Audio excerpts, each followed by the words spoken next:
And good morning, everybody. It is December the 2020, 20. It sounds like a Shakespeare thing. To what do I, to this, whatever. I'm dreaming of a white Christmas. I have never recollected a December that is so unsnow-like up here in the northern Red River Valley. There's just a little hint of snow against some buildings on the north side, but other than that, it is an open Christmas so far. Don't know when it's going to change. The 10-day forecast doesn't show any precipitation of note up here anyway. I hope wherever you are enjoying this fall time. I've got some news from Jacksonville, Florida this morning, and they are bitching that we're supposed to come and get our winter, that they said it fell upon them, and they are not happy about it. So, to you, who cares? It can be cold there. It can be cold. That's where my genetic brother is, so not a Reitmeyer. Today, we have big CHAT CANNA news. It's rolling on the bottom here, but let's get a couple of official things going across here. There, we have that forever to be emblazoned in the thing. So if somebody is watching and not hearing, they will get that. The USDA, of course, has decided that they are going to put hemp. It's a regular one of their commodity crops like wheat, soybeans, corn, pork bellies, sheep, lambs. Just another one of the crops. They were a little late, of course, in making it all happen. Lots of screw ups and mess ups, and that's my own personal feeling. And happy to share with you why that is. But the short story is last year there was devastation to a whole lot of hemp that was out in the field when that October storm hit, because we here had 8 inches of rain, and then we got a snowstorm, and it just buried the crop basically. What the rain didn't hurt, the snow just pushed down into the rain, the wet fields. And then our president put a whole bunch of counties across this area into the zone that would be protected and covered by WHIP, WHIP, which actually is part of hurricanes and things. But he and the agriculture department decided that WHIP was in it. And so in making phone calls, and they, of course, believe me, this has nothing to do with the local office. This is not any kind of a thing about the local office. They called upstairs, and yes, you'd be included. So forms, paperwork, calculations, conversations, and then the wait began. And that wait and more conversations and questions and information and research and proof and documentation. And that went all the way around to last month, to November. And we got a letter basically saying, no, because hemp wasn't included in the run for this past year, they're not going to cover it on this. Sorry, you're out of luck. Can understand that it wasn't going to be included, but why did the USDA wait literally a year to decide that? Why could they not have decided that in a month? And we wouldn't have been sitting out there sort of being indicated that there was going to be some kind of coverage. I think that was a mean thing to do to a lot of farmers, a lot of hemp growers that lost a lot. In that. Take the hit, yes, but being carried along for almost a year, not so good. And as I said, this is not the local office. They were getting fed information. I totally get it. Totally understand. That's why I did not react. I mean, they're in the same boat as we are. I get it. But some were up, some higher ups, should just be sat down around a table with a cup of coffee and explain what it's like out here when you're on this end of the game. So now the good news is, and this is the big news, is that it's all documented and up on the USDA sites. And that's what I've got rolling here on the ticker down at the bottom. That's 2 different websites, by the way. And I'm going to have to talk in a little bit of code here.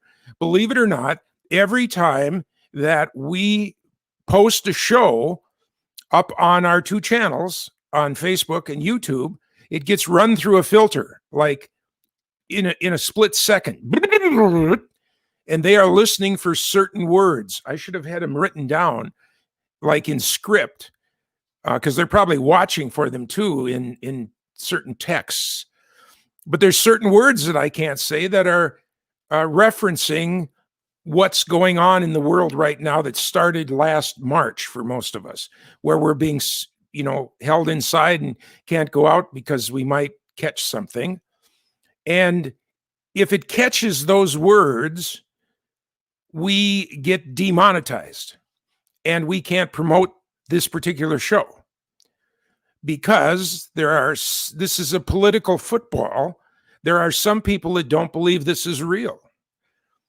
Even though yesterday, my 4th acquaintance died. There are some people that don't believe this is real. It's a fraud perpetrated upon us to take away our liberties. And therefore,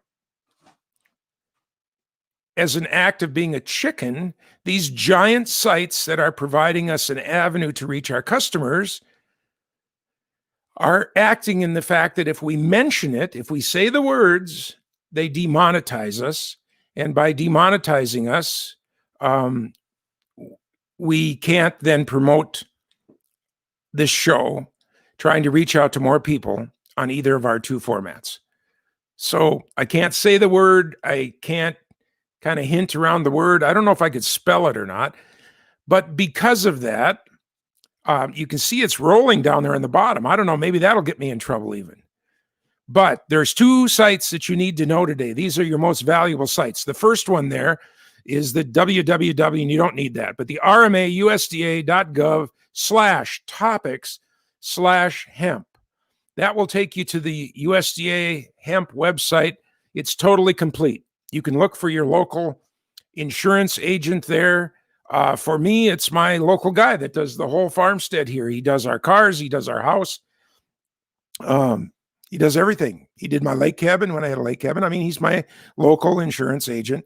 And he is now, because they do crop insurance, he can do my hemp insurance. I'm going to throw some twists at him because I can't find writing in there how they do indoor hemp growing year round. But he's a good guy. We're going to have some fun. But we will do that. Now there's a couple of dots and then you see it's a new thing. That is how the USDA wants to interact with you during this thing that's going on that cannot be named. Just like in Harry Potter, the bad guy there was he who must not be named.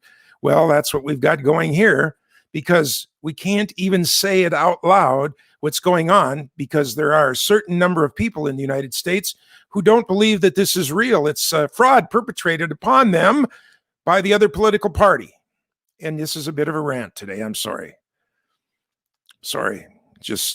This is interfering with us not only on this website and our hemp business here, but on Sundays I do a travel show called Live from London, and that's really caught on. I mean, we have 15,000 guests that are listening on any week, and we have to be so careful over there too.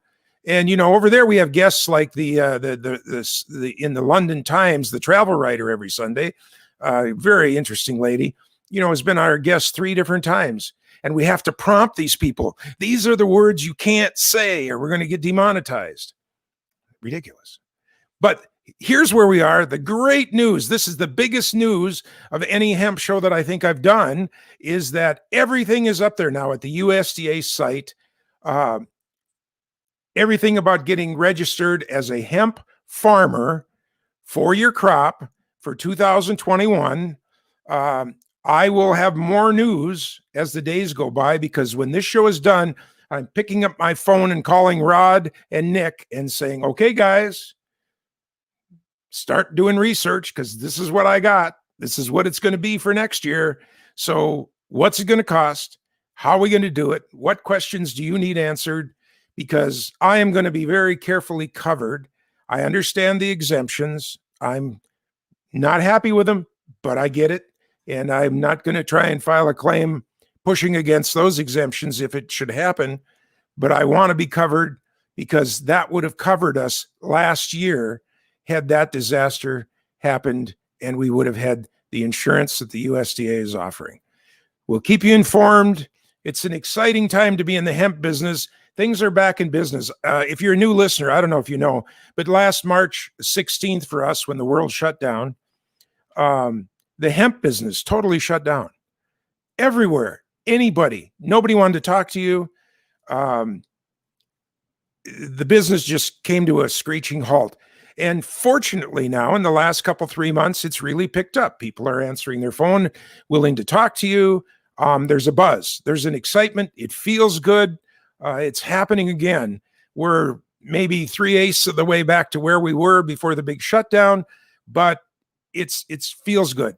It's going to be a Christmas with some good feelings. And, that's not to dismiss the people that are out of work or maybe have lost their businesses and everything like that. When I sit here and say I'm happy or things are good, please don't interpret that as like I don't know or I'm not acknowledging the bad times. But, my dad went through the Depression, and when this farm that I live on was bought in 1919, they bought it, they lost it to the bank, they bought it back, they lost it again, and an insurance company bought it, the way I understand it, and they got it again. So, my dad was very young. He was born at 15, but he watched Grandpa pace the floor, wondering how he was going to make the next farm payment. And so my dad, really understood that. But he always kept a positive state of mind that, God would provide, and we just have to do what we do and trust that it will work out. And he had that attitude up until he died 8 days before his 95th birthday. And I try to emulate that in every way that I can, and to bring that a little bit of happiness to you in every show that I do, whether it's this one, our travel shows, or the other things that we've been doing since we joined the media in 1977. That's Chat Canna for today. I could talk for hours. I got to get on the phone and find out about insuring our hemp crops for next year. I hope you do the same if you're a hemp farmer. Let's meet back here and talk about it real soon. In the meantime, have yourselves a great, great day, and we will look forward to talking to you again on Chat Canna